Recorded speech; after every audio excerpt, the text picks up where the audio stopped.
Hello, Wanderers. Welcome back to our Crusader Kings 3 roleplay series following House of Velaryon and Lord Montford of Driftmark. In that last episode, we got ourselves acquainted with Lord Montford, who is a fairly combat-focused character and is a vassal of Stannis of the Dragonstone and, of course, of King Robert Baratheon.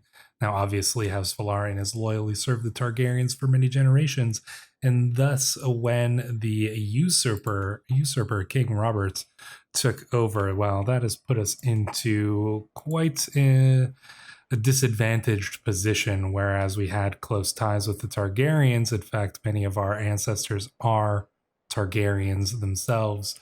We are now in a position where we served the house that just got ousted, so we have a little bit of work to do if we want to retain the position of prestige that House Velaryon has held for a very, very long time. So we have a few things that we are going to do to work towards that, and we will be keeping an eye out for a Targaryen or a Blackfire pretender, or, in our mind, the rightful rulers, to come in, and we will probably be backing them if they do, but we need to get into a strong position to ensure their victory if that is the case. So we are going to be probably continuing with our work in the Stepstones here, dealing with the pirates at the behest of our new Lord Stannis, and just continuing along that, building up prestige. We'll be looking into some tournaments and things like that as time goes along, but we're going to have to wait for those to pop up. In the meantime, let's take a look at some of the important characters of our court. Obviously, here we have our Maester Ebros, who is pretty good all around, a bit of a deceitful character, but he's compassionate and calm, so pretty good traits for a Maester. He is very well learned. We have a Master Velaryon, who is a Westerosi Valyrian man. Not very great traits. This is our Chancellor here, and he's not particularly good at her job. He's just kind of, he's the mayor of Hull, but yeah, that's not really, that's all he's got going for him, basically. We also have Lord Rogar here, Lord Rogar of Silverhorse. This is one of our cousins here, and he is greedy, fickle, and authoritative. So this is like a pure noble through and through. He is knighted, but he's got at least a little bit of fortune building experience here, so hopefully he'll serve us well. We have Lord Julian of Gullet Isle as our Master at Arms. Purple hair, he's got that Tyroshi coloring to him.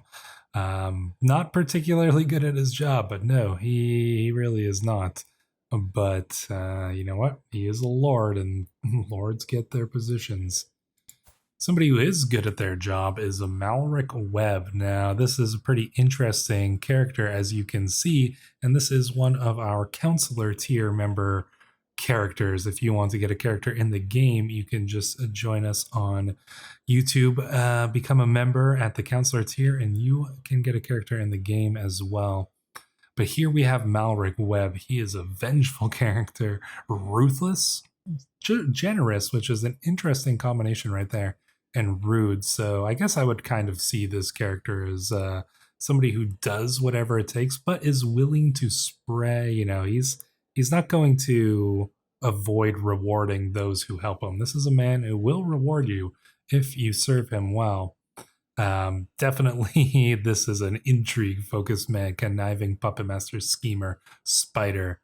And very interestingly, he has dragon dreams. Now, the story of this character is one who grew up in Blackmark, so within this region here, but was captured by slavers. Now, he's had these dragon dreams for a long time, and once he was freed from the slavers by our father, he has come to end up in a position where he is serving House of Velaryon in this spy master position here, using his skills and his dragon dreams to good effect here. So very interesting character, potentially descended from a Velaryon or a Targaryen in the past. Maybe that's where his dragon dreams come from, but who knows? We don't know the ancestry of this man here.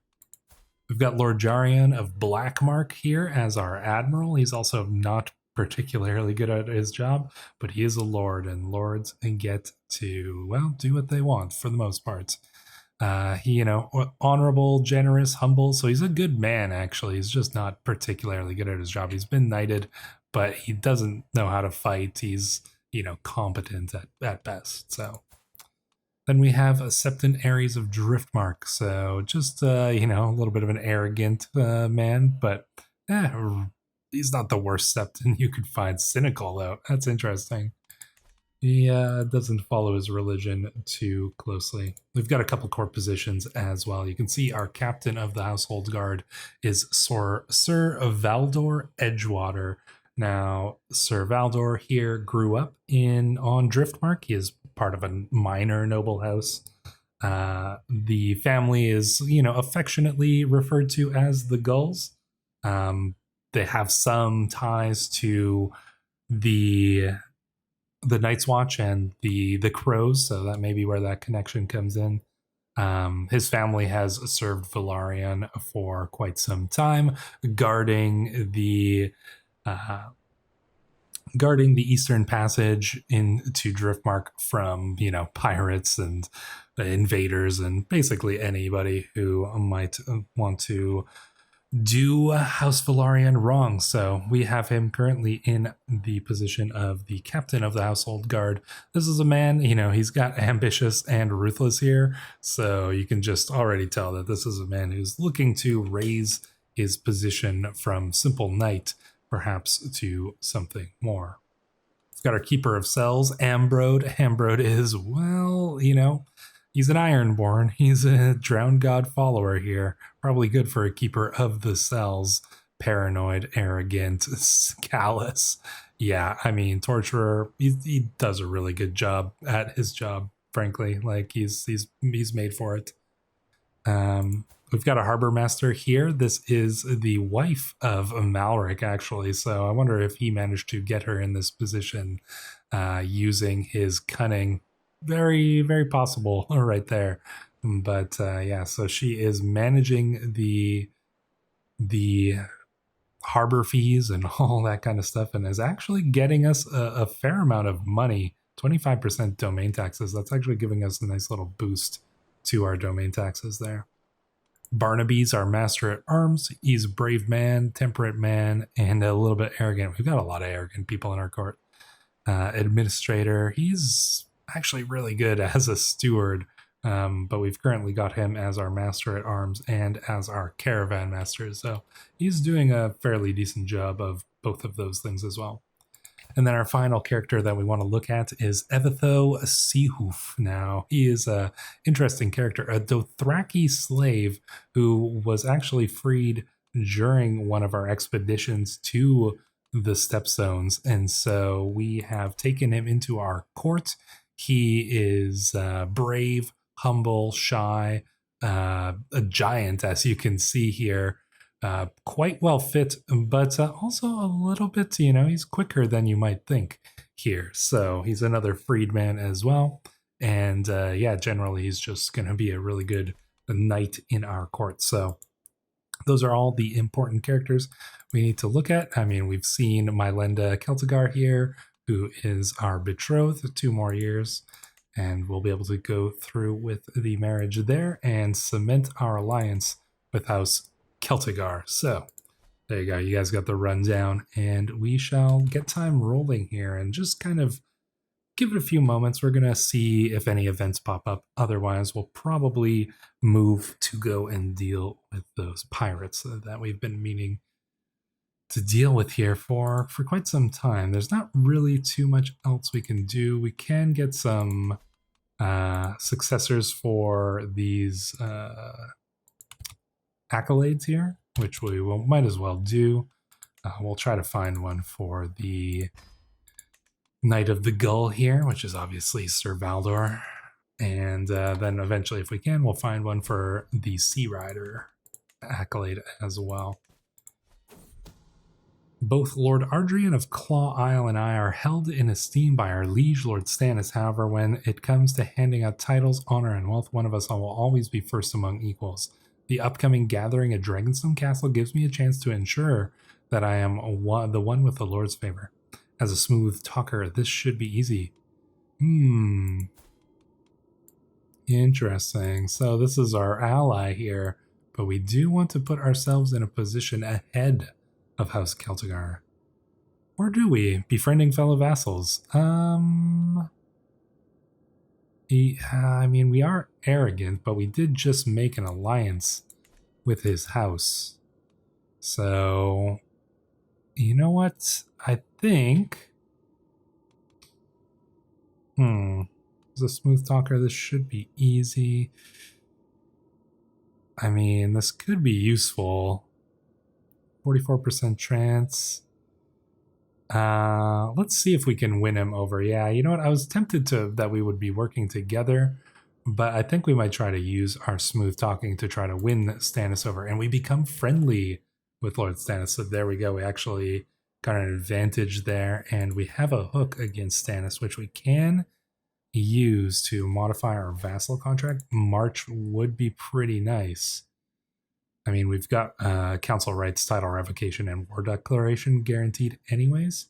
So we could use that hook there and get ourselves the March contract, which is just, it's amazing, really. There's no reason not to take this as far as I'm aware. So yeah, that's what we're going to do. That'll give us a nice little bonus to our coin as well. So, greetings, my handsome vassal, says Stannis. Circumstances have made it necessary for me to make the following alterations to our contract. Just you will find these changes to be fair. Well, we were the ones who initiated them, Lord Stannis, so yes, we do find them fair indeed. So there we go. We are in March, which should give us some nice bonuses to our military as well. And we're going to use that. Let's see, are there any good wars that we could declare? I mean, we could potentially go up against basically any of these pirates and easily crush them. Free the slaves of Grey Gallows? I mean, oof, we don't have the prestige for it, though. Well, let's see, what else can we do then? We gotta build up prestige. Maybe we can do an activity. I mean, I was hoping that somebody would be hosting something by now, but Filbert Dornier. All right, Filbert. I mean, I guess he can be appointed to the Knight of the Gull. Sure, well, why not, Filbert? There you go. You do us well, Filbert, if you ever get into that position. Looks like the diseases are spreading. Somebody was saying that we should turn those down, but right now I'm not too worried about it. We'll see if we need to change that at all. Chivalry focus. We are probably going to go for Stalwart Leader here, get that prowess boost, because we will be using that if we do end up getting ourselves into some tournaments. Tempted to do maybe a hunt. Could do a funeral. Don't really see any need for that. A hunt might be nice. University visit. We are still pretty young, and we could potentially gain the really nice. We could go up a level anyways of our connection here. This might not actually be bad. Is it the best use of our money? Potentially not. But it's probably not the worst use of our money. We could go and do this journey. We might get some interesting events and things like that. Let's see, where's the most danger coming from? Forests and things like that? What if we get a forest guide? That lowers it a little bit. Where else is the danger coming from? On the sea? Maybe we need some experienced captains. There we go. That removes most of the danger anyways. It's going to cost us a little bit. We could bring... We'll just go with the regular study materials. Do we go to study hard or have a Goliardic lifestyle? I think we're going to study hard. I think we want to learn from the great citadel of Oldtown and just get as much get as much experience as we can in that regard. Try to, learn what we can. There is some plague spreading, so that's not good, but the sea is calm and forgiving today, still as a boulder and a powerful wind at our back to boot. Seems it'll be an easy day for the rowers below, but then I spot the mangled corpse of a ship, buried nose first into some jagged rocks just ahead. There doesn't appear to be any survivors, and the rocks would be no trivial thing to navigate, yet I feel compelled to go investigate. While we are a Velaryon, we are obviously going to go and investigate. Let's see. Unfortunately, we find nothing, so we lose a little bit of prestige there. That's unfortunate, but we had to go investigate. An imposing man is standing on the road ahead of us. I am Alan of the Gauntlet. I've bested dozens of men in combat. All those fights were dull. It's almost like we've seen this event before. You might be less valuable after I win. Very well. Let's just do that, I think, because we'll lose some stress, which I don't even know if we have any stress at all. I'm not interested in you. Yeah, no, we'll just take him down. We win the fight. And now he's one of ours. Actually, he's pretty good. I noticed that Alan avoids me more than usual. Montfort is a miserable bastard. I'd be way more... Okay, we just brought you in. We humbled you, and now you tagging along, and now you're talking shit about us? Well, let's see. Get out of my sight now, we say. Well, we are forgiving, actually. You want to know how it is? I'll show you. Do we show him again? Mutiny humiliation? Caravan Master Barnaby? Oof, get out of my sight now. Yeah, none of these are really particularly good. We're going to take stress no matter what. So what seems to make the most sense? We are arrogant, so I am going to kick him out. He spurned our welcome, and so that is all that he can get. What the duck? As the wind plays a magnificent melody through the treetops, there's a quacking sound. That's a good omen. You gain duck quack for 5 years. Reduce the stress. Follow that duck. I'm not going to follow a duck. Heading to grain water, tempting fruit. Let Barnaby eat it. Yeah, go ahead, Barnaby. It's a harmless plant. Well, good for him. The Iron Throne boils spreads. Oh dear. There's a little bit going around, but you know what? It doesn't seem that bad from what I see here. Journeying through Waxwell, I pass by a peculiar looking tent splayed open. Come in, O mighty lord. Tell me my future. Oh, would we be interested in this? I don't know. Good omens, bad omens. I don't think we would be interested in this thing. I think we're a little too arrogant for that. Aha, but here we have arrived in Oldtown and we'll be studying here. So yeah, let's get started with our studies and see what happens. Gaining some lifestyle experience. We have some other students, some other teachers here, such as Torquil. He's a... let's see. The halls of the university often echo with debates of students and teachers like that between Donnell and Omari. When I find them, they are as usual screaming at each other. Who do we say is right? There are great merits in both disciplines. Does it even matter? I think that we were going to side with the teacher here, so let's do that. Gotta increase our studiousness as much as possible so we can gain perhaps a good lifestyle education trait bonus here. We wrote a little poem, A Cat Hunts Mice. Okay. Maybe not the greatest of poems, but today our teacher Omari begins. We are going to examine the anatomy of a falcon. An excited murmur spreads through the lecture hall. As we all appreciate the hooded bird standing proudly on the teacher's gloved arm, much can be learned by studying the body of animals, as the ancients taught us. Does anyone want to help me with the dissection and demonstration? I volunteer to help. Oh, much more successful. Very interesting, we say. I think we'll volunteer. We are brave. It's going to cost us some prestige, but that's going to get us basically, there we go, to level 1 of decent studies. Perhaps we'll be able to get to level 2. That would be ideal.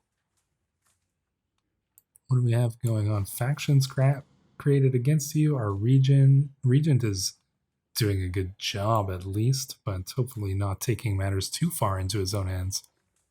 My in-depth studies of the Faith of the Seven have confronted me with many new questions, not all of which seem to have clear-cut answers.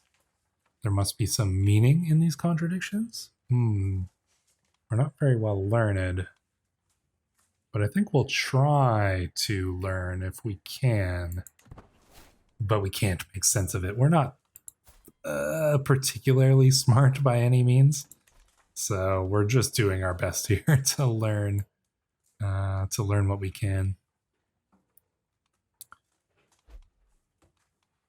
There we go.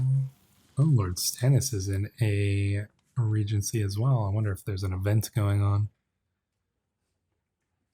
Let's see. We're in another debate, but as the master said, let's try that. So we're going to get this sort of rivalry with Torquil here and potentially... Oh, look at that huge bonus to our studiousness. We might hit level 2 here, and we will gain 1 perk point, which is excellent.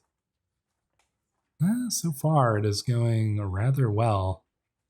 Not too much to speak of, but, we do, we're only 19 years old. We have a little bit of time with our character to kind of build up here. Suddenly distracted from my midnight studies by a loud crash. This'll, some drunkards here look like they happen to be 2 peasants. I could use some servants to carry all my books. Oh, you know what? Let's hire them. Let's hire them and have them carry our books. It's going to give us a nice little bonus here too. Well, I think we're going to hit level 2, but we've only got a few more days until our university trip is over, so I don't think we're going to get anywhere past what we are, if we even get to level 2. Universities and centers of education are always bustling hives of socialization. Join me and my friends, says Torquil. Do we really like Torquil that much? Let's see. No, we're going to continue our studies here. And we have achieved average studies. So like I said, we're not the smartest, but we do a reasonable job anyways. This has been such an amazing experience. I couldn't have even imagined the studies that I would learn here. Well, we can potentially bring someone back with us. And, ooh, what is this trait? Recruit for the Night's Watch? Can we bring somebody from the Night's Watch with us? I mean, we would gain some martial lifestyle perks. Let's see if he comes with us. I guess we'll find out here. We do gain 2 perks, I believe. Yeah, we do. Courtship and chivalric dominance. Or we could go for... Do we really need courtship? We don't right at the moment. So we're going to go straight down here, get household guard, then we'll move across onto the other side. So there we go. Let us return home. Out here, I am truly free. We gain the trait Traveler. On our journey is violently interrupted by the sound of tearing flesh and gnashing jaws and the desperate cries of a man about to meet his end. This man deserves my help. Well, let's try to help him then. Oof, we were mauled by the lynx. We gained the trait Wounded, so unfortunately we were not able to fend off the creature. Well, we'll gain some nice scars from that anyways. Here lies Saint Sarah of Highgarden, a blessed daughter of Garden's Crossing. I mean, let the Reachmen do as the Reachmen do, I'd say. Let's continue our journey. Ooh, getting close to some plague lands there. Good thing we didn't pick anything up on our way. That would have been good. We did visit Highgarden, though, which is nice. We're back on the seas. Excellent. And back home at Driftmark. Thank the 701 we can go inside again. There we go. So we have completed our journey. Unfortunately, we did not gain the trait there. But we did gain 2 perks, which is not too bad. And, well, it wasn't the most profitable university trip, but I think it was worth doing anyways. And we will need to consider what to do next. There doesn't appear to be really any events going on. I was hoping that somebody would have a grand tournament so we could go and make a name for ourselves in that. But we'll have to wait a little bit for that. I think in the meantime, I am going to essentially just kind of let some time pass. Maybe do some work here in the stepstones to build up our prestige, and we will hop back in when things get interesting, which will probably be at the beginning of the next episode. So until then, Wanderers, make sure to leave your comments down below. Subscribe to the channel if you haven't already, and I will see you in the next one.